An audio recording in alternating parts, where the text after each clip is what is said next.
Hello.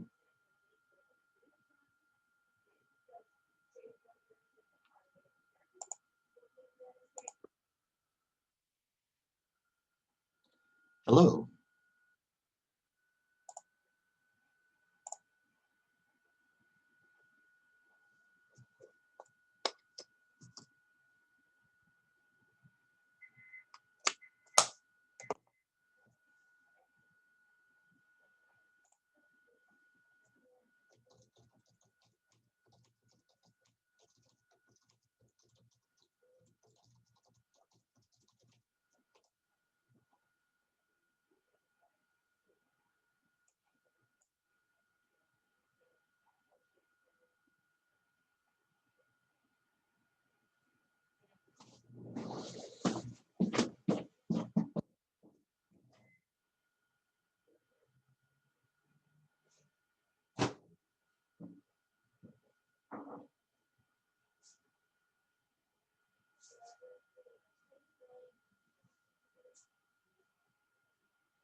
Hello, Sharon. Hello, Aaron.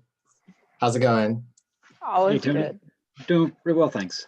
Good, good. Welcome to the meeting. Sharon and Aaron, do you know each other? No, Okay, so you're not in a band where it's Sharon, Aaron, and Karen or anything like that? man, we should be, but no, Yeah. Oh, okay. Yeah. just a missed opportunity right there. There, I think so. I think so. So I'm continuing to admit people. I'm going to shut down the waiting room.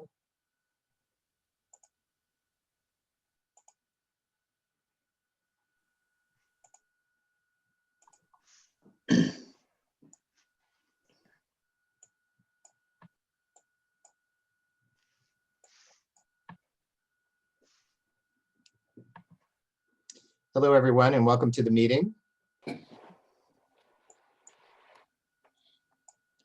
Everyone's gathering together.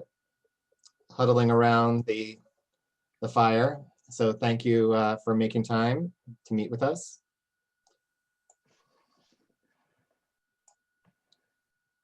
Go ahead and get settled in. We're still having some critical people joining at this point.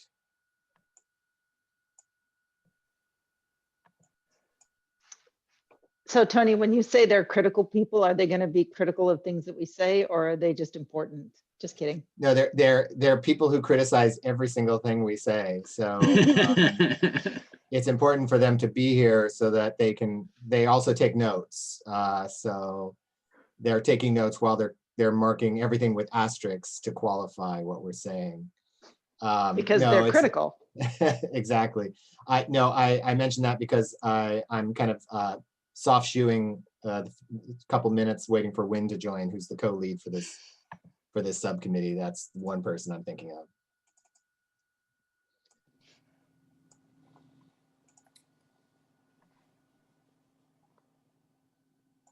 So quick question of anybody, do Nick and Greg usually attend this meeting? It is not uncommon for Nick to be here. I don't think Greg has attended any of these subcommittee meetings. He has on occasion early on in the formation of the trash work group attended the main trash work group meeting. Are you hoping to connect with Nick or Greg? No, I was just curious because it was Nick that I circled with a while ago, and I think Wynn has seen some of the emails flying back and forth. Sorry, Wynn, I have not had a chance to get back to you. Hi. To say I'm excited to meet you too. Great, I'm glad you're here.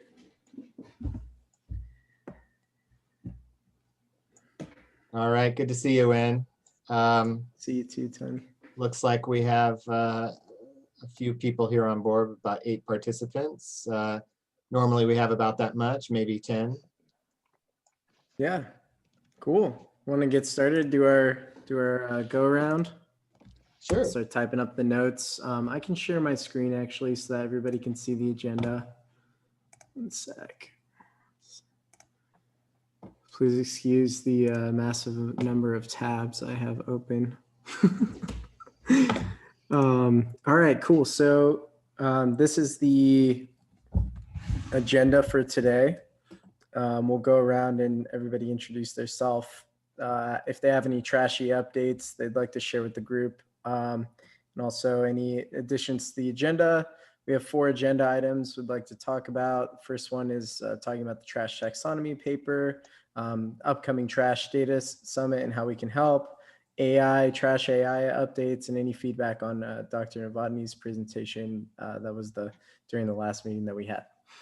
So I'll start. I'm Wynn. I'm co-lead of this subcommittee with Tony Hale. And let's see, trashy updates. Well, I've been working on the trash taxonomy paper all day, so that's been on my mind a lot, and I'll be sharing that later. Oh, there was a paper that came out today about trash during the pandemic. It was really interesting, from environmental pollution. Some colleagues of mine wrote that. They did a big survey of trash and looking at how the trash changed during the pandemic. They found lots of PPE and stuff like that. I mean, we already knew that, but they actually quantified it, which, you know, is always useful for actually effectively managing the problem. So yeah. Hey, So, Wynn, yep. was that the paper based on the literati data? No, this was based on, I think they used marine debris tracker. Was Okay. there another paper from literati? No, I think I meant to say marine debris tracker. So Oh, okay. yeah, thank you. I'll drop it in the chat. Cool. So I'll pass it on. Maybe Shelly, you want to go next? Sure. My name is Shelly Moore. I work for San Francisco Estuary Institute, and yeah, not much in the trashy updates. Where Tony Hale and I are working on writing up the handbook for the trash method evaluation study that we've been working on. Other than that, just staying busy at home. And dodging sharks. Scary sharks. Oop, this way. Yeah. Run. That's one of those dangerous air sharks, like in Sharknado. So I'll go ahead and introduce myself. So I'm Tony Hale. I work with Shelly at the San Francisco Estuary Institute, and I am Program Director of Environmental Informatics there. As far as trashy updates, what Shelly didn't mention is last month on the 20th of November, we delivered a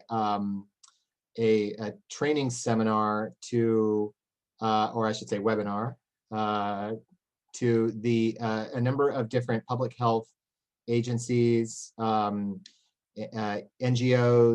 environmental advocates who are interested in tobacco product waste, also known as TPW. So what Shelly and I did, along with our colleagues, is to develop a TPW, tobacco product waste specific method of quantifying that particular type of waste. And so the training webinar, which has been recorded and will be posted publicly, went through the steps of doing all the things you would normally associate with this type of monitoring, including designating an assessment area, and then how to measure that assessment area, and how to measure the TPW itself, how to measure by way of classification as well as counting. So it was very well received, and there's an associated document that will be included as an appendix to the trash monitoring playbook. So you can keep an eye out for that if you're interested in tobacco product waste in particular. We also, just another trashy update really quickly. Actually, I'll hold it until we get to one of the later agenda items. But okay, well, nice to see you all.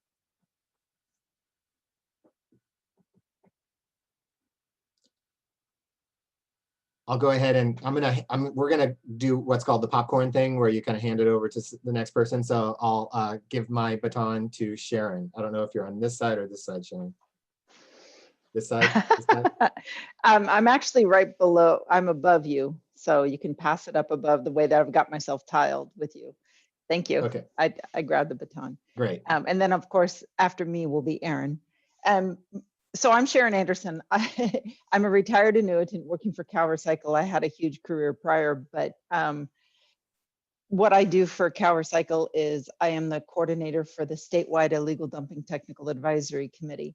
And trashy updates are the way that I somehow got roped into attending these meetings, and it's not a bad thing, it's a good thing, is my experience doing local community cleanups and establishing a volunteer community cleanup group. From that, the local news station picked that up. And next thing you know, I've been reached out to by Nick because of the volunteer community cleanup group, because that's what you guys like to kind of get your hands around. And me knowing what I know, was able to, prior to the cleanup outreach to the different agencies that are involved locally, our Parks Department, our city, and our recycling coordinator and others, to help us during these community cleanups with gathering up the bags of trash, taking it to the right places, weighing things, hopefully weighing things, because me knowing what I know, you have to weigh everything before it goes to landfill.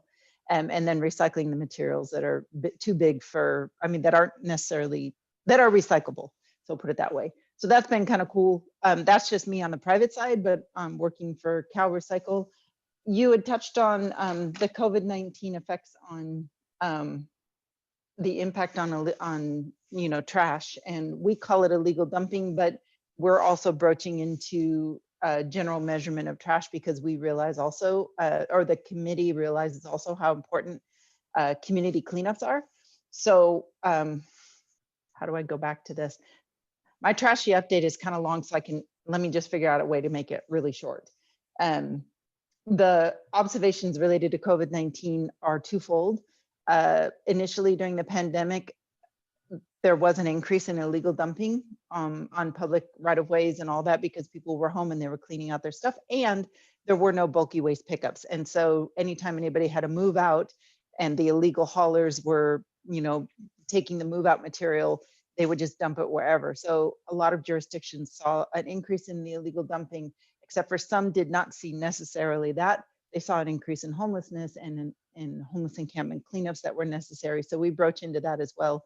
Our website that we manage is a toolbox related to all things illegal dumping and other things. The other part of the impact on illegal dumping was now we're getting an increase in the cleanups, the voluntary cleanups that we're intersecting on. Our agency and you folks in the subcommittee, the trash monitoring subcommittee. So anyhow, that brings me to here, that brings me to you. If you have any questions regarding the statewide illegal dumping technical advisory committee, we can go into that, but I'm basically gonna listen to you all and figure out how the intersection can be furthered, because one of our subcommittees is working on data and how to appropriately identify the pieces and parts that need to be measured so that when you measure it, you know how to solve it and take it to the next level for policy and budgetary. So yeah, that's where we intersect. But it's a one-man show. It's just me and I'm only part-time. So kind of a weird situation. You guys have like a bazillion people and I'm hoping to lean on you guys more. Well, Sharon, it's great to have you here. If you could do me a favor, and as we pass the baton over to Aaron, if you could type your website address where we would find the toolbox that you alluded to Will do. in the chat window, that would be great. I can do that. Thank you. Aaron? Yep. Hi there. So my name is Aaron Heyman, and I work for the Sacramento San Joaquin Delta Conservancy. And in terms of my sort of intersection with trash, I help to organize and lead our citizen science sort of community trash cleanups in the Delta. Unfortunately, the trashy update that I have is sort of the same one that I've had for the past few months, and that is that all the trash cleanups have been canceled during the COVID-19 pandemic. So there's nothing sort of formal, there are no formal organized cleanups that I'm involved with at this point. They've all been put on hold. Aaron, just to follow up on one issue, because it's not agendized, but a while back you wanted Gary and me and maybe somebody else to provide some feedback on the citizens community-based science apps. I think things that we could provide that would help with community-based science. Is that still something that is on the agenda? I'm just thinking that something like that doesn't require going out in the field. And so if you wanted to circle back to it, I think Gary and I would still be game to talk about that. Yeah, I definitely think that's on the agenda for us. The Citizen Science Subcommittee kind of ended up on a unofficial hiatus because of holidays and just inability to get everybody on the same page for scheduling. So it looks like our next meeting is going to be in January. And I'll talk to my co-chair about maybe adding you to the January meeting, or it might be that we get organized in January and maybe reach out to you and invite you to the next one after that. Sure.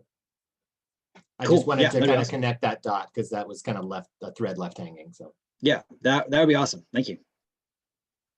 You want to pick your Oh, right. Yes. Let's go with Jennifer. Hey, everyone. I'm Jennifer Hart. I work for the Surfrider Foundation and help manage our national beach cleanup program. As far as trashy updates, I might have mentioned this before, but earlier on during like the pandemic, we kind of made a pivot to solo cleanup. So we kind of released some guidelines so that individuals could get out and clean their neighborhoods or wherever they happened to be at that time. So that was pretty successful. We got quite a bit of data collected during, especially September and October. We had some good activations. And then other than that, we're working on a pilot program to use NOAA's Marine Debris Tracker app with Surfrider specific data lists. So we'll kind of have that launching to our own network next year. So hopefully to kind of keep up with more data collection from individuals, since as Aaron mentioned, a lot of the group cleanup events are kind of on hold indefinitely right now. Yeah, Sharon, I can share that in the chat box really for you.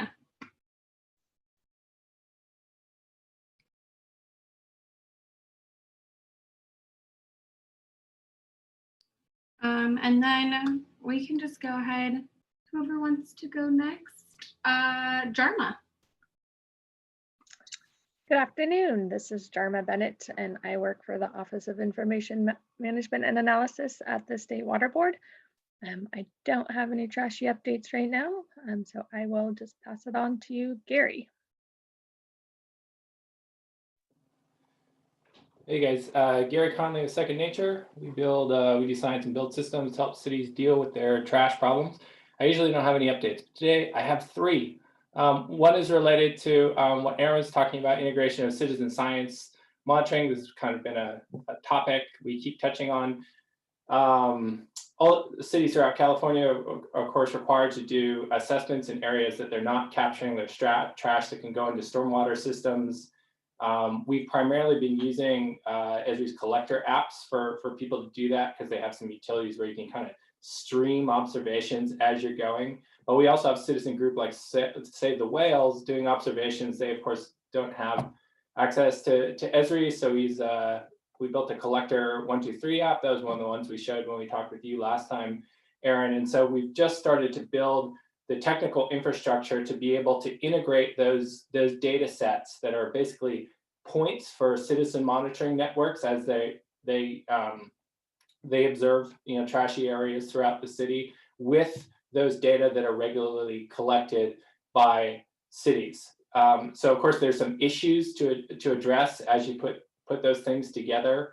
You're going to have a bias in the citizen data probably towards trashy areas versus clean areas. So you have to figure out the way that those go together to give you the best picture of what the trash conditions are in the city. So based on the conceptual level and sort of just the technical mechanics for how we actually make the data go together and display it and do analytics with it. We've just started with that. Second thing on the technical front, we're continuing to do algorithm training for trash detection in imagery.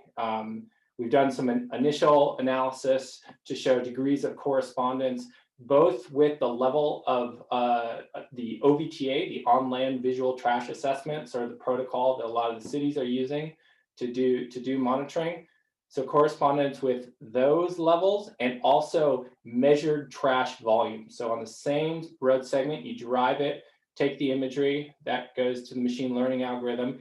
Somebody walks and does the OVTA assessment, and then coming back the other direction, you have a bucket and you actually collect all the trash. So you know what that actual volume is. So we've probably done 60 to 80 segments in city of Anaheim and city of Salinas, and we're just starting to get outputs from that analysis. So we'll be writing that up, coming through the winter and in the spring, and doing that analysis.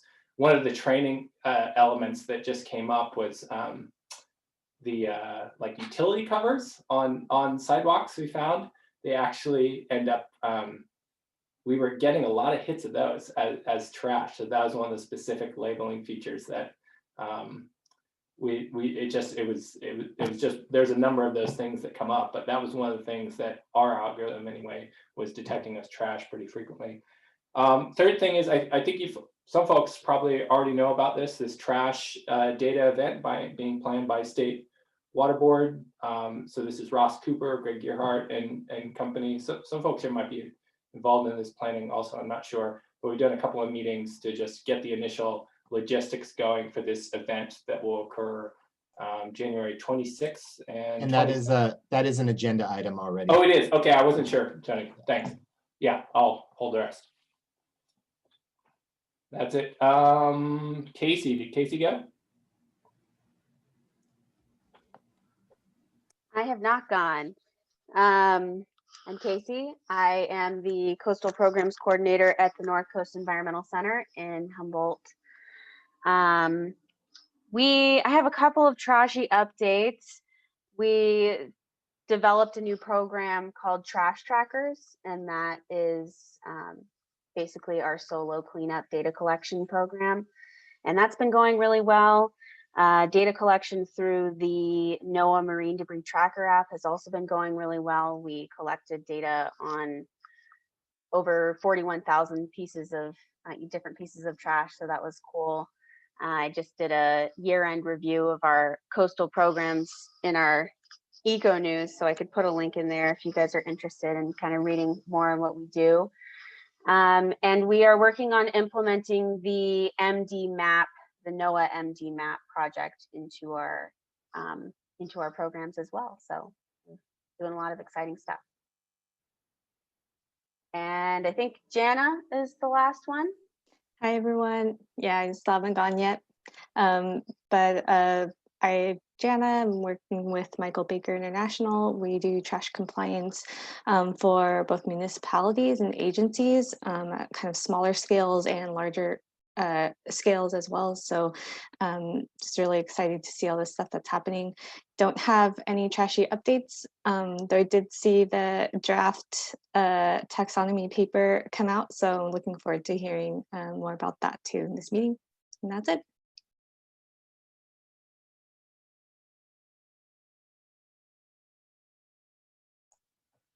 Well, thank you all very much. Thanks for the updates. I guess before we move on, how's everybody doing? Is everybody okay? Everybody staying healthy? Healthy physically, mentally, doing all right? Okay, see some I'm thumbs scared up. that the parks are going to close down again. That's my biggest fear right now, because that's my main lifeline. And they're already kind of leaning toward that, putting more restrictions and stuff. But Local, state, or federal, or does it matter? my favorite ones are the federal ones, Joshua Tree and stuff. But I mean, as long as if there's something open, like the state forest last time were open, so as long as that's open, I'll be able to make do. Yeah. I've been in a little of a scramble because of all the fires going on in Orange County down in Southern California. So, one hand, trying to stay safe with COVID, on the other hand, trying to make sure I'm not evacuated, but looks like containment is going well. So it's going. Wow. Is there any precipitation on the horizon in Southern California? Not that I'm aware, not that I'm checking. It's kind of a day-by-day thing, but I think that second bonfire was definitely a surprise for all of us, although we did hear the howling winds. I think we were kind of afraid there would be more because there was high winds earlier this week, but I think we're okay now. Well, we're keeping our fingers crossed. Oh, looks like Sharon wants to say something. Yeah, and I feel for y'all in SoCal. I mean, we've all been through so much with the fire season. It's just not a good thing.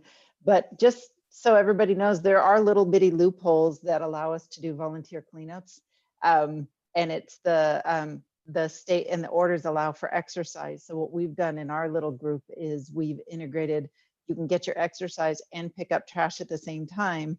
And the way we kind of coordinate that is we set up very specific requirements in our outreach that say, don't approach the coordinator. You'll be told where to go from a distance, and you'll just go and then let us know either via text or whatnot where you've left your bags of trash so it can be collected. So we have found a way to integrate exercise and volunteer cleanups without breaking any rules. So That's great. and it's and stay coordinated. So that's a real key for a lot of people, is to stay productive and to keep doing the things that they want to do. So makes me feel good because I don't want to be just stuck in my house. I want to be able to get exercise.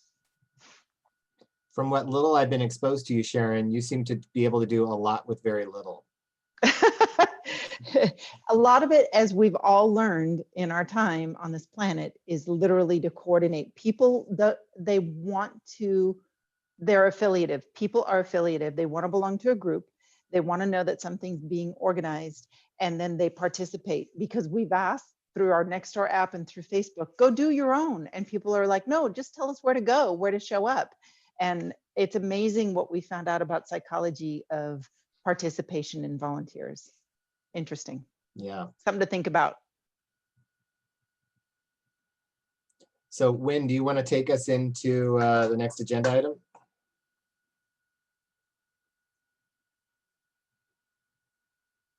Yeah, sorry. Oh, the mute button wouldn't come down.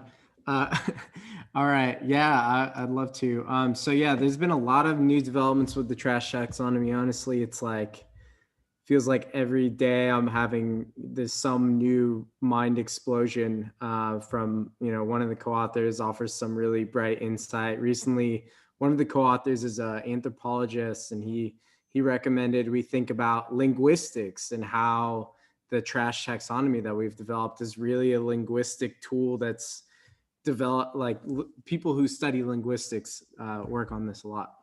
Anyway, so I can kind of roll you through some of the really big things by starting with the database representation. Recently, we've fully integrated now 6 different relational tables that help to describe the alias relationships and the hierarchical relationships of the way that people describe trash. For the people who haven't been a part of the trash taxonomy, this might sound really foreign. I'm sorry, I'm kind of glossing over a lot of stuff.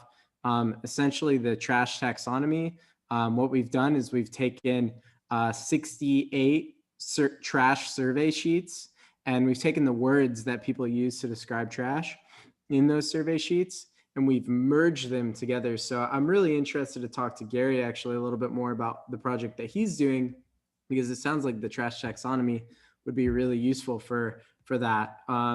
It's a very basic fundamental tool that's needed to do a lot of operations. So essentially, a potential application we've already developed is you can take one survey sheet from one cleanup group and another survey sheet from another cleanup group, and immediately determine how comparable those two survey sheets are, and then also crosswalk the words that are used so that you can merge them.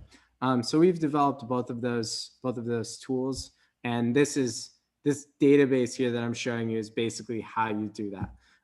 The most recent update is that I added in this misaligned category table into the whole framework, and what that does is essentially flag categories that people use that don't really fit into our structure currently. We still need to talk about how those can be added in. Some of them are just like site information, for example, like that doesn't really fit into this taxonomy because we're not working on that. We're working on trash information. So anyways, so that's the first update. And then the other cool one, I just pulled it up. I've been working on this all morning actually. So can you all see this thing that I just popped up, the trash? Okay, cool. This is the new website, and I just recently added in a new really cool thing into the relational tables section. So, and I'll throw the website in here for anyone who, I'll throw it in after for anyone who wants to check it out, who hasn't already seen it. But this is like the main kind of first thing that this group created as a group. And there's several people are co-authors on a paper that we're working on right now. So the relational tables page, recently for the hierarchical tables, you can look at these hierarchical tables like this, which is pretty kind of confusing. It's hard to really see the hierarchical structure. I recently found this new way of formatting these hierarchical tables into like a kind of GUI, like drop down, where you can kind of drill into, it might be kind of hard to see that. Let's see, I can't really zoom in. It might be kind of hard to see these words, but basically I can drill into the hierarchical structures in the hierarchy table using this little drop down. So you could have like plastic and then subcategories of plastic or foam, rubber, soft plastics, hard plastic, vinyl, for example. And And this will help for a QA/QC too, which is like basically what I've been losing sleep over for the past month, is just going around and around and around, because when you have this many hierarchical, you have this many tables, each one of these links needs to have a validation, every single link, and they're slightly different. They're not all the same. And so anyways, that was really complicated, but I just finished it today. And every single link between each of the tables is fully dually compatible now. So you can guarantee that all of the words going one way are the same as the words going the other way. So you can do logic with it a lot easier, I think.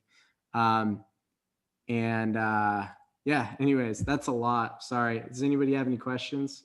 This is going to be very, very valuable. I worry that some of the new people like Sharon I know. might be completely mystified by what we're talking about here. But if you could just provide a couple high level sentences about the purpose of having this taxonomy, how would you kind of boil it down? Yeah, I think the big thing is everybody's describing trash using their own words. And the goal of this trash taxonomy is to get us to speak the same language, or to speak a similar enough language, or at least understand each other's languages. Yeah, and as far as the understanding, that's where the aliases come into play, because one of the real achievements is to have a lot of variants of the same thing described in different words. And so thinking about aliases, so what are the rings, those plastic rings called? Sometimes they're called plastic rings for beverage containers. Other countries, English-speaking countries, might have different words for that very item. I can't recall offhand. It's like called a plastic shank or something. I don't know. There's all these different ways to refer to the same thing. And so one of the roles of the taxonomy is to provide crosswalks from one term to another, so that it's the linguistic thing, right? We're not mystified by the semantics that point to the same physical object.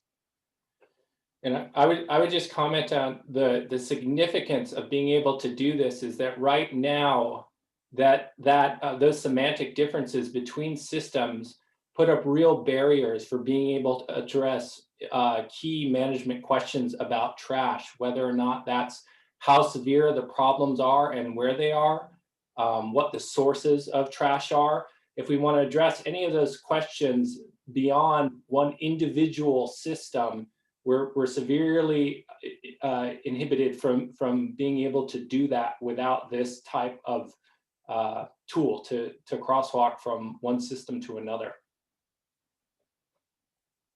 So we'll learn really interesting things when people start applying. Yeah. So Gary, would this be useful for your current project? Well, not exactly with what we're doing, just because we're not doing item-based labeling. It's just like trash or not trash. That's another way to do it. I think some folks, but I do think it will be useful for other folks that are doing AI-based classification, because they are doing exactly that. Yeah. So just so you know, the group that I'm working with, our subcommittee on that's developing standards and data as well as training metrics, they are using more of an item-based platform to identify the nature of the materials that are often found in illegal dumping piles or in trash cleanups. So yeah, this sort of thing will help, because initially the city of Los Angeles, when they presented their database, because they put everything into a category from rat feces all the way to human liquid waste. And you guys probably have heard about that. So they had like 60 different teeny tiny items that we've rolled up into probably 10. But the way we talk about waste in Cal Recycle is whether it's recyclable or whether it's just regular, garbage, like solid waste that you would just put in a bag and chuck and make it go to the landfill.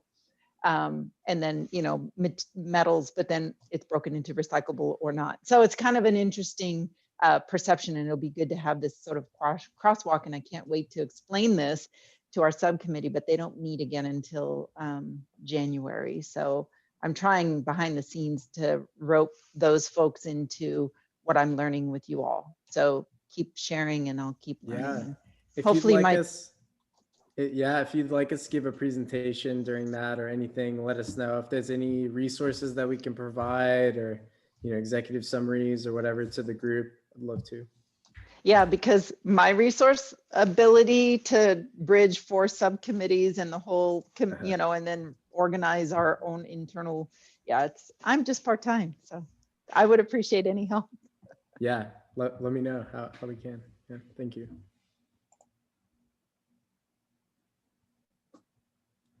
Any other questions about the trash taxonomy before we move on to our next topic?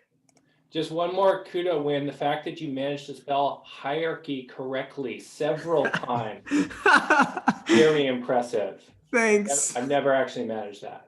He actually he has an alias function so that when he spells it incorrectly, it all gets routed back and crosswalk to the correct spelling. Gotcha. Yeah, that's going to be the next level of validation, actually, going through this whole thing and doing spell check on all these words. We spelled hierarchy right, but I can tell you there's a couple of words that are misspelled. They're consistently misspelled, but they're misspelled. So, and that's because they were misspelled from the survey sheet that we got them from. Well, I'm of the opinion that there are no misspellings. There's only there are only bad intentions. Yeah. Yep. Win, just one quick question about the trash taxonomy. What do the next steps look like? So the next step, the big one is we're going to get final feedback from all the co-authors on the 15th. At that time, we're going to make a decision based on how in depth the feedback from the co-authors is. If we think it's going to take us like a month to address all of the concerns, then we'll do that. But if we think we can, so we're trying to finish this by the end of the year because my advisor's trying to get tenure next year.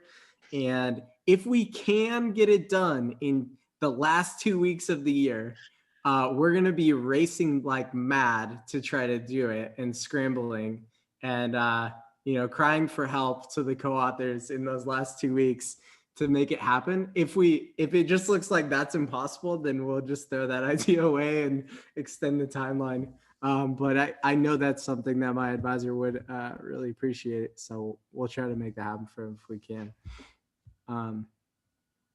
Cool. Sounds good. That's the next step.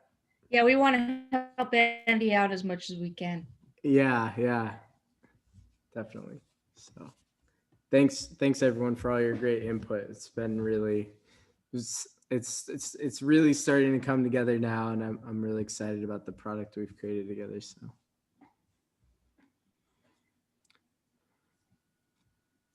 So the next item on the agenda is focusing on the Trash Data Summit. So Gary mentioned this in his update, the role that Gary's played in some of the planning meetings for the Trash Data Summit. And so this is being spearheaded by, as it usually is, by OEMA and the team at the State Water Resources Control Board. And among the objectives of this Trash Data Summit is to be complementary to past efforts, as well as complementary to future efforts, such as the California Water Data Summit. Am I naming that correctly? So there's an upcoming thing, and when this would be scheduled, originally they were aiming for something like mid-January, but at this point it's being pushed a little bit later due to not having the invitations out and some logistical and some planning issues. So a final date has not yet been set, but will be set soon. And the focus of this Trash Data Summit is still being discussed, but this particular committee has come up as a potential kind of like a information mine for resources and ideas. One particular area that might be explored would be artificial intelligence, the use of artificial intelligence to detect trash or calculate trash based on existing data. So both Gary and I have had, and Shelly, have had experience using convolutional neural networks to detect trash in very different sources, but using these tools to train a neural network to detect trash. In the course of discussions with OEMA, however, what came up is the idea that kind of along the lines of what Wynn has been working on, and Gary, but taking some data that are either unstructured or unintegrated, you might say, not coalesced and brought together, and kind of turning loose some data scientists who have experience using algorithms that are capable of taking unstructured data and kind of giving form to it. So that's another area of the use of artificial intelligence that doesn't have to do with imagery. So we've been up to now focusing a lot on imagery, and Walter from Caltrans works on that. There's the West Sacramento Street Sweeping Project that they're also working on that. So there's not a shortage of the imagery based, but we wanted to open the doors also to non-imagery based artificial intelligence, because we recognize that there is a need to kind of mine the data as they exist. And Wynn directed us to his trash treasure trove. I think I'm more alliterative than the real thing. Is it really called the trash treasure trove, or did I just something like that? Okay. Yep.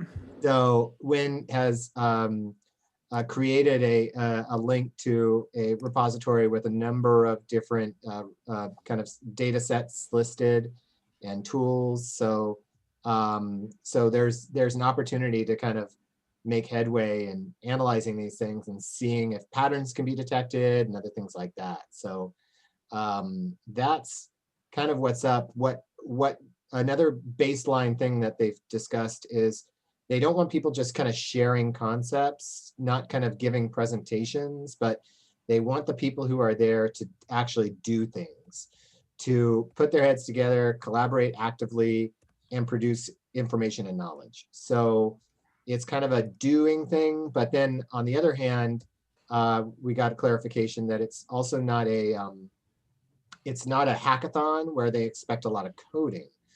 So it's doing, but it's not necessarily coding. So those are some of the parameters. If I sound a little bit wishy-washy as far as articulating its objectives, it's because we haven't yet nailed down everything to do with it. But Gary, do you want to kind of give greater shape to it? I don't think there is great. I think you got it, Tony, completely. It's still a little bit amorphous, particularly that AI application that's non-imagery related. I think the trick is really going to be finding the way to actually get something productive out of people during the time. And one of the ideas that was brought up was perhaps using the Miro whiteboard software, like the TNC trash event a bit ago. That was they just did a fantastic job, I thought, of actually doing that, getting a useful product at a conceptual level out from the participants. And so if we can do that on that sort of usual suspect list of topics, AI, data interoperability, storytelling, etc., I think that would be a huge win for sure. But yeah, just like you say, it seems like these topics are still a little bit amorphous and in flux at the moment. I agree, except for the part about the huge win. Win is an average size, I would think. I like Win just the way he is. I like our Win. This Win is this Win's good enough for me. Thanks. So I did want to bring something up. I don't know if there's any way to coordinate this, but I certainly want to get some ideas from you guys. I've been asked to moderate a short course. The title is Coastal Science and Data Mapping, California's Plastic Trash. It's a 6-month accelerator course put on by the Scripps Ocean Plastic Pollution Challenge folks. And they actually had 280 applicants, and they selected about 30 people to participate in this. And so they'll go through a series of short courses. And then after that, they're going to have a project to work on. And one of the things that I'm going to try to push for is getting them to work on some data. There are people from all over the world in this group. And I think it would be great if we could get them involved in trying to help us come up with some sort of tool for California.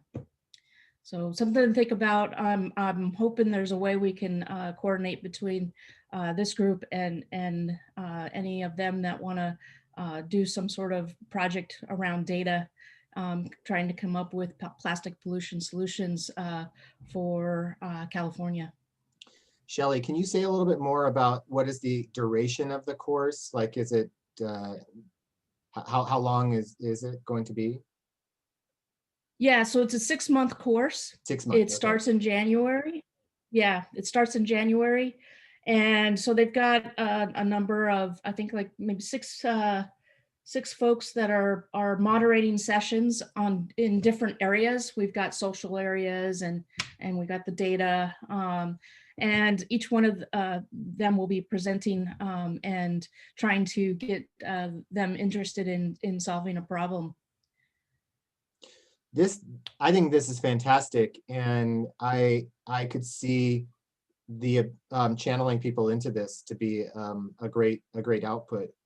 It would be good to figure out the best way to do that, the best way to queue up the course, since it is coinciding with this data summit. So let's maybe if others are interested, I'm looking especially at Gary and Wynn, who've been part of the planning, to think a little bit more about this, about what is the best way to direct people into the course if they want to take further action, because that would be because Shelly, the outputs are so concrete of wanting to kind of generate an app and other things like that. I think that it would be a really good output if people could go further in that direction.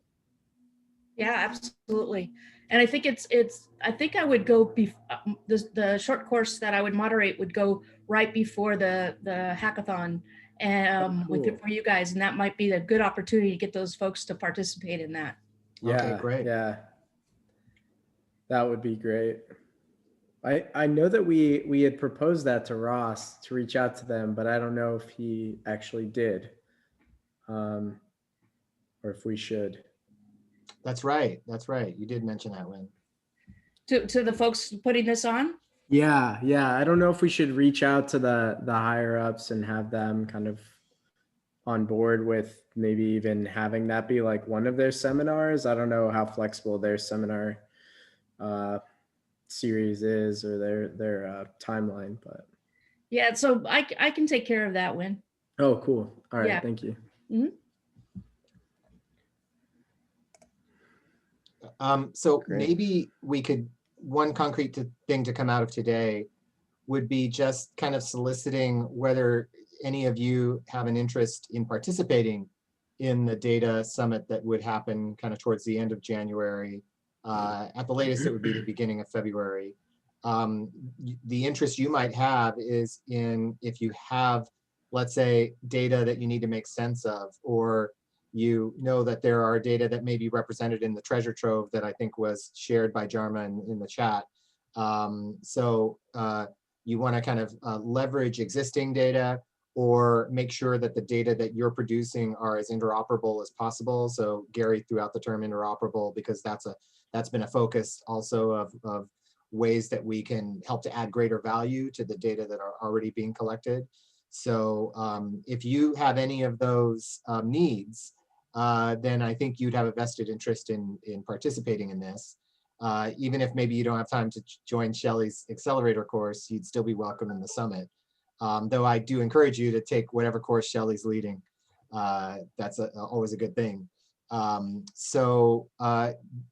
If we're reporting back to Ross what we talked about today, it'd be good to see if any of you have an interest in, at the very least, participating in such an event.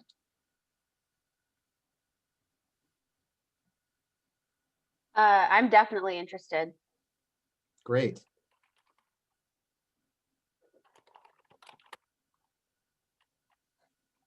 I am curious, what does participation look like? I haven't attended a summit, so I'm not entirely Yeah. sure what it looks like. Well, it will be virtual, so don't worry about needing to bring all your PPE. You're welcome to wear your PPE, but it will have no bearing on the virtual event. It will involve, most likely there will be kind of a primary gathering, and then just to kind of make it so that people can more actively participate, there will probably be breakdowns into different subgroups, smaller groups, so that people can talk openly and share opinions. How those subgroups are divided, what topics they'll be tackling, whether there will be duplicate topics across, like multiple smaller groups tackling the same topic to see if there are different outcomes. That hasn't yet been decided. But if you were to participate, it would mean that you would be contributing your ideas, providing feedback to other suggestions. If, however, you wanted to lead something, that would be great to know as well. So if you feel like you really want to contribute towards a particular direction in either, data standards, data interoperability, or artificial intelligence, or data availability, aggregating data sets together to make greater sense of things. If you have a willingness to kind of lead any of this, it'd be good to know that as well. Not with the idea that you're advertising your product necessarily. We don't, that they've been pretty clear that that's not what they're seeking. But if you have certain viewpoint to share and you want to kind of lead a small group on any of these topics, then it would be good to know that too. And the time commitment is 2 3-hour periods, two Over 2 consecutive days. Yeah. Yep. Okay, great, thank you. I'm pretty new to the data world, so I'd like to participate as a participant, not necessarily a leader. Great. Awesome. Looking forward to seeing you there. So Aaron, I'm just going to call on people now. Are you interested in participating in such a thing? I'd have to check with supervisors and whatnot. But yeah, as a participant, I don't think I'm having any kind of special expertise to lead anything. Great. I think it would be great to have you there. I know that community-based science is a focus. That's something that Greg Gearhart, who's been participating in this, has emphasized as wanting to make sure that he gives full voice to and we're able to leverage. So it'd be really good if you were able to participate. And Sharon, cool. I know that you're kind of new to this crowd, but if you could make the time, I know your time may be limited given all that you're juggling, but it would be great for you to join us and kind of see what's going on. And thanks for the invitation and thinking of me. My brain was spinning and thinking that somebody on the standard subcommittee, we have about 3 or 4 people, might also be suited well for listening in, especially our participant from LA City or the city of Elk Grove. They're big into this. Great. Yeah, so if any of you also have colleagues, just as Sharon is thinking about different people who may be interested, if you know people who may be interested, it'd be great if we had like a flyer to pass around so that you would have a physical thing to give to people. We don't yet have something like that. I'm sure something like that is being developed. So when it's ready, maybe we could circulate it.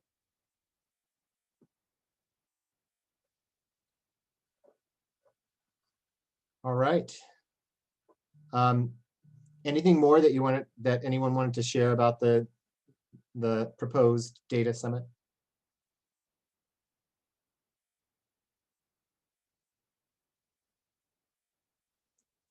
I wanted to just take a second. I didn't mention it in the updates because the last item on the agenda was the Tom Novotny's presentation. I just want to kind of skip down to that if I can make an executive call here, because Shelly and I met with Tom Novotny's team at San Diego State University, and I just wanted you all to be aware of kind of their project and what they're doing, because it does sound like it has overlap with some of the things that you're up to. So at San Diego State, under Dr. Tom Novotny's leadership, and we heard from him at the last subcommittee meeting, so that's why it's appropriate to talk about him. but we met with them to talk about their project. And what they're doing is they are looking at tobacco product waste in 8 different communities within San Diego, within the broader greater San Diego area, and looking at in excess of 100 different sample sites, with the idea of constructing a model for the distribution and type of tobacco product waste that could be tied to other things like land use patterns, commercial industry, and other factors, because what they're hoping to do is to have enough information to inform this model so that it becomes a predictor of where you will find tobacco product waste. Now, bear in mind that of all things related to waste, tobacco product waste has been very altered by COVID. The places where you would be most likely to find TPW, like bars and entertainment areas, are maybe not as filled with TPW because people are not gathering. However, what they're doing is that we're anticipating that by the time the summer comes around, people will be returning a little bit to the normal patterns of life, and TPW might start to show up in places where you would expect it to be. So the project will extend into that period. So even if they start sampling before, they'll be able to see the difference as people resume their normal lives. So, well, whatever normal looks like after this. So that's something that they're doing, but I think it's a real powerful idea of trying to build a predictive model for the presence and the type of TPW that you would find in the landscape. And I think that some of you may have been also working on things like this related to trash in general, or other specific type of trash. It can be used also to measure the difference between what is predicted and then what is found as a way to show improvement in certain things. So that is, it could be a very powerful tool. So just wanted to let you in on that. And they're at this point just working on their sampling plan. And they've been consulting us, me and Shelly, because they're interested in leveraging our method for monitoring TPW. So that's the reason why we're bringing this forward. If there are any other feedback that we should give to Tom Novotny based on his presentation our last meeting, we'd be happy to convey it to them. So if you have any thoughts on his thinking around TPW, it'd be great to share it with him.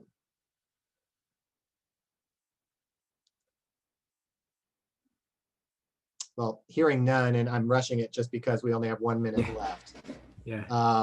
I guess if you do have any feedback for Tom Novotny, if you could just send it on to Wynn or me, and we'll convey it on to him. We didn't get to the AI updates, and I'm sorry for making the executive call. I just wanted to make sure we didn't push the Tom Novotny thing any further. So it would be good. I think we heard a little bit about the AI updates from Gary and some of his work. It would be good for us to share some of what we've been doing with the TPW. We did create an artificial intelligence system for detecting tobacco product waste, specifically cigarette butts. So we could kind of share with you what that looks like and how that behaves and our level of success with that. We'll kick that over to our next meeting. But as far as next steps, it looks, Wynn, like you've you've gotten a couple things listed. Those are old. Those are just reminders. Yeah, I'll add AI updates to the next meeting, and our big next step. We'll keep reaching out to everybody about the upcoming datathon, and then also during the next meeting, I'd like to talk about overlap with the illegal dumping subcommittee, since they'll have their meeting coming up in February. Is that right?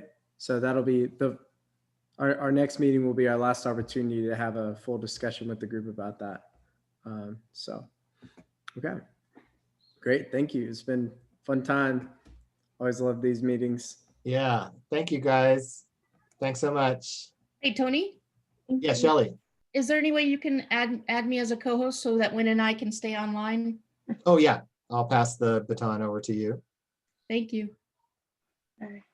Thanks, Good everyone. luck with the Thank mad you. dash to the finish line for the paper win. Thanks. Yeah, absolutely. Let us know how we can help. Thanks. I will. I will. Cool. Thank See you later, thank you everyone. for the I think invitation. you Thanks. guys were particularly witty this month. Thank you. You're welcome, Jarma. We're trying to be good for our show, you know, since we're recording and posting on YouTube now. That's true. Yeah. We're Extra. YouTube famous personalities. Hi, Sharon. Bye. Bye. I'm jumping off now, so you guys can talk. If you have a second, Tony? I'm staying around. Okay, sure. Oh, no, just for a minute. I just wanted to bring up. I listened in on the Water Quality Monitoring Council meeting last week, and I don't know if you guys know about the tool that was developed by Greg Gerhardt's group, the environmental justice tool. And No. it's a mapping tool, and I'll send you guys the link for it. What I think it would be great is if we can partner up with the homeless encampment group and perhaps get some data to show up on the environmental justice tool. At least it's something to think about. So he demoed it during the Water Quality Monitoring Council meeting and looking at red line areas. Oh, yeah. And that kind of stuff. So I'll share that link with you. Yeah, that'd be great. I think that's a great idea. Okay. Do you know who to talk to in the homeless encampment group? Yeah. Yeah. Yeah. I just, whenever you're dealing with geospatial data related to homeless encampments, there's always sensitivities there. So we just have to kind of bear that in mind. And it's not necessarily that we'll put homeless encampment data in here, but I think because we're talking about environmental justice, that it would be good to at least involve them in coming up with some ideas for putting data on here. Yeah, that's a good discussion to have. I have actually a ton of homeless encampment trash data, and I just don't know what to do with it. I'm like scared to use it because it's so sensitive. And I don't know, it would be good to have a discussion about that. I'm like scared to share it too.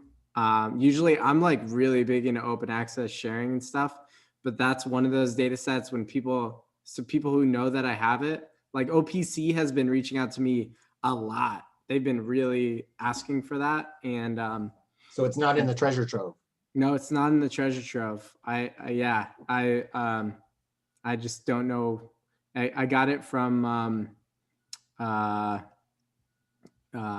Caltrans actually. Yeah. And under the stipulation that I would be careful with how I use it. Oh, okay. With great power comes great responsibility. So yeah, I just need it would be good to have a discussion about how best to use that data and make sure that it's safe. I know we outlined in the homeless encampment committee a big list of like how to use data, for homeless encampment data, and like how not to use data. So maybe we could go back into that and use that as a starting point. Yeah. But yeah, and like I said, we don't necessarily need to use that data, but I think it'd be good to include the group just because it has to do with environmental justice. So yeah. Okay, I will send you guys that link. Okay. All right. I still want to talk to Win though. Okay. But Tony, if you want to go. Yeah, I'll Thank drop you. off. I'll leave the meeting open for you. Okay, see you later.